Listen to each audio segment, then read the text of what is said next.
کرتا ہوں، ویسے مجھے انہوں نے کہا تھا کہ میں نے تقریر کرنی ہے مجھے مسجد والوں کی طرف سے، تو میں نے وقفے سے کر دی پوری. جب آپ نہیں آئے تھے تو تھوڑی اس کو بتا دی، تھوڑی بات بتا دی، میرا تو کام پورا ہو گیا. اب میں عزیز محترم حضرت علامہ فہیم قادری صاحب کی خدمت میں عرض کرتا ہوں کہ وہ تھوڑی سی حاضری بھی ہو جائے گی،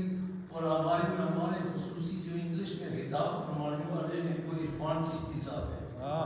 وہ جانی پہچان کی شخصیت ہے، تو انہیں کے حکم سے افضل اخلاق صاحب، ویسے تو افضل اخلاق صاحب اس مسجد کے یعنی خطیب ہیں ہمارے دوسرے جگہ جمعہ پڑھاتے ہیں، تو انہوں نے اسپیشل سفارش کی. میں نے کہا چلو انہیں بھی ثواب ہو جائے، تو ان کی حاضری ہو گئی. تو آپ میں فہیم قادری صاحب آپ تشریف میں آپ نے کوئی الفاظ پیارے وہ بھی ساتھ میں عرض کر کے ساتھ جاؤ دے دیں عرفان چشتی صاحب.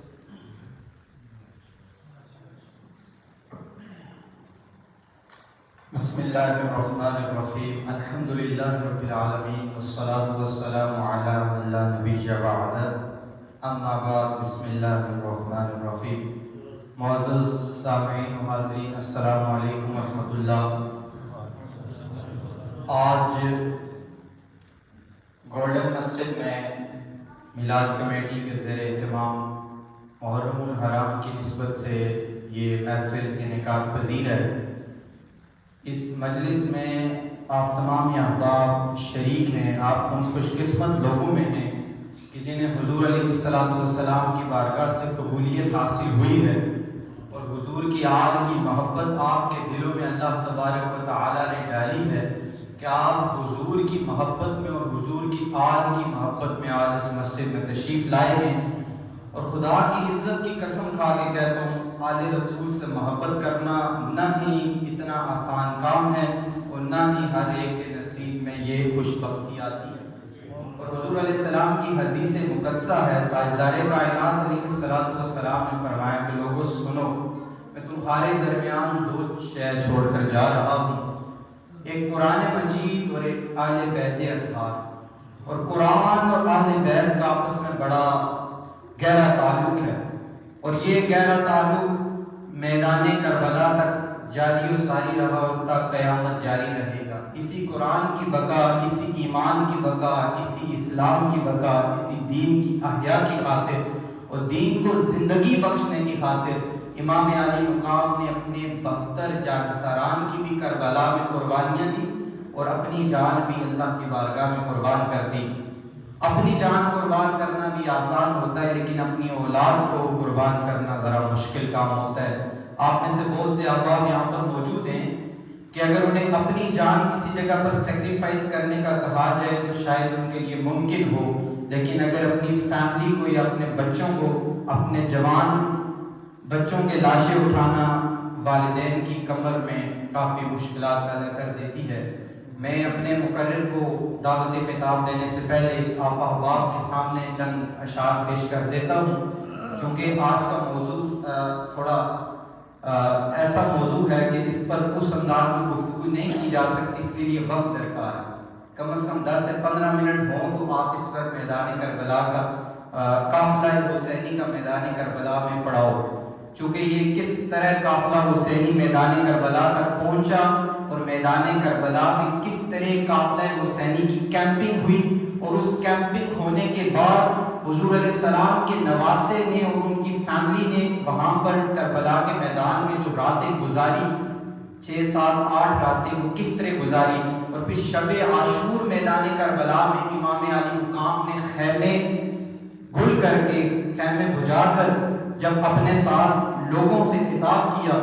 ان میں ہر ایک طرح کا لوگ تھا، تاریخ کو بتانے کے لیے، رہتی دنیا کو بتانے کے لیے کہ اسلام کی بقا کی خاطر امام نے کسی کو مجبور نہیں کیا. یہی میدان کربلا میں پڑاؤ تھا قافلہ حسینی کا. اس عزم، اس یقین اور اس ایقان کے ساتھ کہ رہتی دنیا تک جتنے بھی آنے والے لوگ ہوں گے وہ حسین کو صرف اس لیے یاد نہیں کریں گے کہ حسین نے قربانی دی تھی، بلکہ اس لیے بھی یاد کریں گے کہ حسین نے کسی کو مجبور نہیں کیا تھا میدان کربلا میں، اپنی جان بچانے کی خاطر کسی کو روکا نہیں تھا، بلکہ حسین نے تو سب کو آزاد کیا تھا، یہاں تک کہہ دیا تھا کل حوض کوثر پر نانا سے ملاقات ہوگی تو آپ کی سفارش کر دوں گا، کہہ دوں گا کہ ان لوگوں نے ساتھ دیا تھا، آپ رات کے اندھیرے میں چلے جاؤ۔ لیکن جب صبح ہوئی تو آپ نے سارے لوگوں کو وہیں پر پایا، اور حسین یہ پیغام 10 محرم الحرام کی صبح سے پہلے رات کو بھی قرآن پڑھ کے دے کر گئے، اور جب حسین کی گردن نیزے کی نوک پر تھی پھر بھی قرآن پڑھ کے میدان کربلا میں پیغام دے کر گئے کہ لوگوں اس قرآن کو اپنے ساتھ مضبوطی سے تھامے رکھنا۔ اور حضور کی حدیث کہ حضور نے فرمایا اہل بیت اور قرآن آپس میں لازم و ملزوم ہے، اور جو لوگ اہل بیت کی محبت پر سوال اٹھاتے ہیں وہ حضور کے اسلام پر سوال اٹھاتے ہیں، دین پر سوال اٹھاتے ہیں۔ کیوں؟ جس جگہ قرآن ہوگا وہاں حضور کی آل ہوگی، اور جس جگہ حضور کی آل ہوگی وہیں پر قرآن ہوگا، یعنی قرآن حضور کی آل کے ساتھ ہے اور حضور کی آل قرآن کے ساتھ ہے۔ اس لیے اگر کسی نے حضور کی آل سے محبت کی، ایمان سے محبت کی، گویا اس نے قرآن سے محبت کی، اور جس نے قرآن سے محبت کی گویا اس نے حضور کی آل سے محبت کی۔ اور سامعین کرام، حسین بننا اتنا آسان کام نہیں ہے۔ کسی شاعر نے کیا خوب کہا تھا کہ نہ پوچھ کیسے کوئی شہر مشرقین بنا، نہ پوچھ کیسے کوئی شہر مشرقین بنا، بشر کا ناز نبوت کا نور عین بنا، بشر کا ناز نبوت کا نور عین بنا، علی کا خون لعاب رسول شیر بطول، ملے جب یہ عناصر تو پھر حسین بنا، ملے جب یہ عناصر